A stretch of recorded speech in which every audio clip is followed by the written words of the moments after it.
여러분 안녕하세요. 강아지 상담소 윤쌤입니다. 오늘은요, 강아지 알레르기 피부염의 하나인 아토피 피부염에 대해서 한번 알아보도록 하겠습니다. 아토피 피부염은요, 사람과 마찬가지로 난치성의 피부질환입니다. 유전적으로 아토피 체질의 강아지는요, 2살이나 3살 무렵부터 증상이 나타나기 시작해서 몸에 여기저기를 긁으며 굉장히 평생을 고생하게 됩니다. 주변에 이런 강아지 저는 많이 보거든요. 사람과 같은 공간에서 동일한 환경과 먹거리를 공유하면서 아토피 강아지의 수가 급증하고 있습니다. 아마 현대 사회에 새로이 생겨난 현대병이 아닌가 한번 생각해 봅니다. 이러한 알레르기 질환은요, 여러 요인들이 축적되어 나타나게 되는데요. 이거를 가득 찬 컵이론이라고 합니다. 컵에 지나치게 물을 따르면은요, 물이 넘치듯이 여러 알레르기 요인들이 체내에 한도 이상으로 축적되면서 증상이 발현되기 시작한다는 그런 이론입니다. 이러한 아토피 피부의 원인은요, 크게는 주위의 환경 아니면 유전, 식습관이 주 발현 요인으로 작용을 하게 됩니다.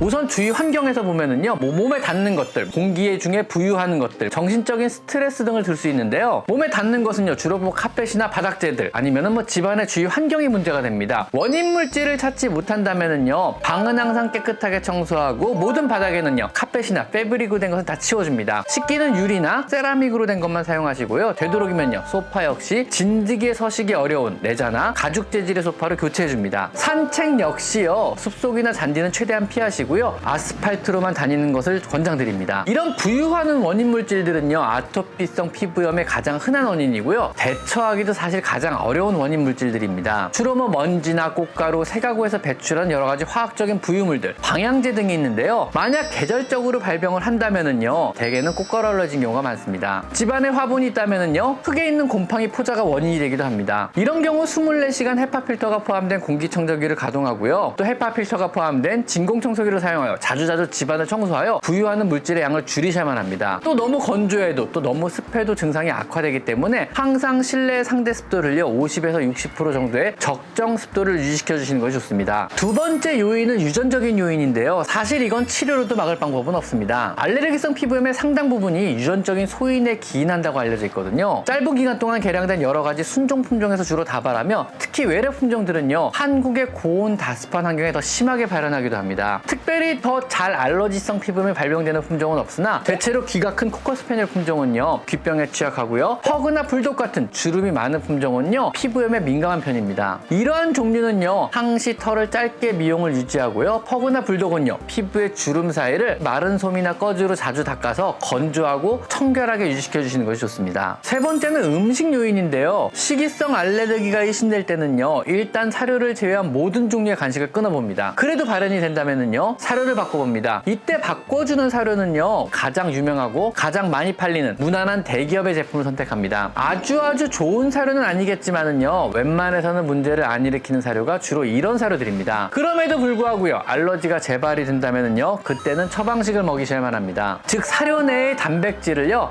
가수분해하여서 몸의 면역 세포들이 인지하지 못하는 크기로 잘라놓은 이런 사료들입니다. 이런 쪽으로 오랜 기간 효과면에서 입증이 된 사료들로는요, 로얄 캐닌 하이퍼알러지나 힐스의 ZD 혹은 퓨리나사의 HA 정도가 있습니다. 이 외에도 여러 가지 알러지 처방식이 시중에 나와 있으나 아직은 충분한 시간을 두고 조금 더 검증이 필요한 제품이기 때문에 개인적으로는 그렇게 권유하진 않습니다. 어떤 사료로 교체하시든 간에요, 2달 정도의 시간이 필요합니다. 2달 뒤에도 재발이 된다면은요, 다시 사료를 또 교체해 주셔야만 합니다. 만약 위에 가수분해 단백질 처방식으로만 먹여도요, 재발을 한다면은요, 원인은 식이성만은 아닐 겁니다. 그래도 가수분해 사료를 먹이는 것이 의미가 있는 게요, 다른 원인이 있다고 하더라도요, 여러 원인 중에 식이성 원인만 제거하여도요, 가득 찬 컵 이론에 따라 몸 안에 유입되는 알러겐의 양을 줄일 수 있어 전체 알러겐 유발 물질의 수가 몸 안에서 낮아지는 효과를 볼 수 있어 치료가 더 용이하거나 혹은 재발이 더 안 되게 되기 때문입니다. 즉 어느 정도 효과는 있다는 얘기죠.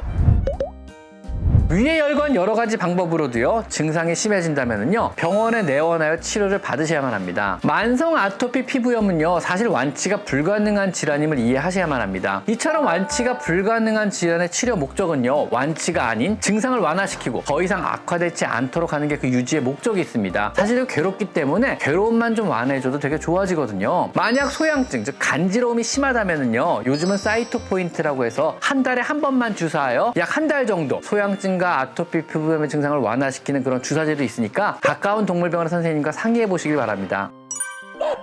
오늘은요, 강아지의 지긋지긋한 피부병인 아토피성 피부염에 대해서 한번 이야기해봤습니다. 자, 오늘은 여기까지 강아지 상담소 윤쌤입니다. 감사합니다.